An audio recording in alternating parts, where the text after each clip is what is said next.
अच्छा, north Cyprus में आने से पहले जो स्टूडेंट हैं वो अक्सर मुझसे क्वेश्चंस कर रहे हैं कि बिलाल भाई प्रोसेस टाइम कितना होता है और बैंक स्टेटमेंट कितनी जो है वो चाहिए होती है। तो नॉर्थ साइप्रस आने के लिए जो बैंक स्टेटमेंट है वो आप लोगों को 6 से 7 लाख इनफ होती है, और आप लोगों ने करंट जो है वो शो करवानी होती है कि आपके अकाउंट में इतना बैलेंस पड़ा हुआ है। इसके अलावा आप अपने मतलब ब्लड रिलेशन की अगर आप लोगों की नहीं है, तो अगर आप लोगों ने अपने मामू चाचू किसी की भी बैंक स्टेटमेंट बनवानी है तो उसके लिए आप लोगों को एफिडेविट बनवाना पड़ेगा। एफिडेविट आप लोग कचहरी से बनवाते हैं, जिसे एक तरह का स्टाम्प पेपर भी आप लोग कह सकते हैं कि मतलब जिसकी बैंक स्टेटमेंट है आप वो यूज़ कर सकते हैं, और नीचे उनके साइन एंड स्टैम्प वगैरह जो है वो लाजमी होते हैं। तो बैंक स्टेटमेंट का ये हो गया। और इसके अलावा अगर आप बात करें प्रोसेस टाइम की, प्रोसेस टाइम जो होता है यूनिवर्सिटी का वो 10 मैक्सिमम 10 डेज़ होता है। मतलब 10 डेज़ के अंदर आपका यहाँ से यूनिवर्सिटी की तरफ से सारी चीज़ें क्लियर हो के, फ़ी वगैरह अगर आप लोगों ने ट्रांसफ़र कर दी हैं तो सब चीज़ें क्लियर होने में 10 to 15 डेज़ मैक्सिमम लग सकते हैं।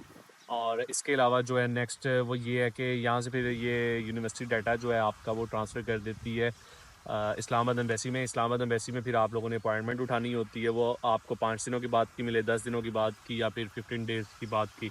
जिस दिन आपको अपॉइंटमेंट मिलती है उस दिन आप लोगों ने जो है वो अपने डॉक्यूमेंट्स इस्लामाबाद एम्बेसी में लेके जाने हैं, and within same day ही आप लोगों को आपका रिस्पांस जो है वो मिल जाता है कि आप लोगों का जो वीज़ा है वो लग गया है या नहीं।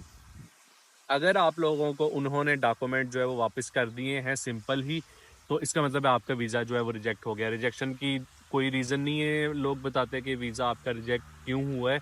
अगर आप लोगों को आपके डॉक्यूमेंट्स के साथ एक पेपर मिल गया है, तो पेपर मिल गया है जिसे हम पेपर वीज़ा कहते हैं, तो आप लोगों को वीज़ा मिल गया है। और अगर नहीं मिला तो फिर आप लोगों का वीज़ा रिजेक्ट हो गया है। फिर नेक्स्ट 6 मंथ के लिए आप वेट करें, और आफ्टर 6 मंथ आप लोग दोबारा अप्लाई करके जो है नॉर्थ साइप्रस आ सकते हैं। और दोबारा अप्लाई करने के लिए जस्ट आप लोगों को मेडिकल प्लस एम्बेसी की फ़ीस 16,000 जो है वो सिर्फ वही देना पड़ते हैं।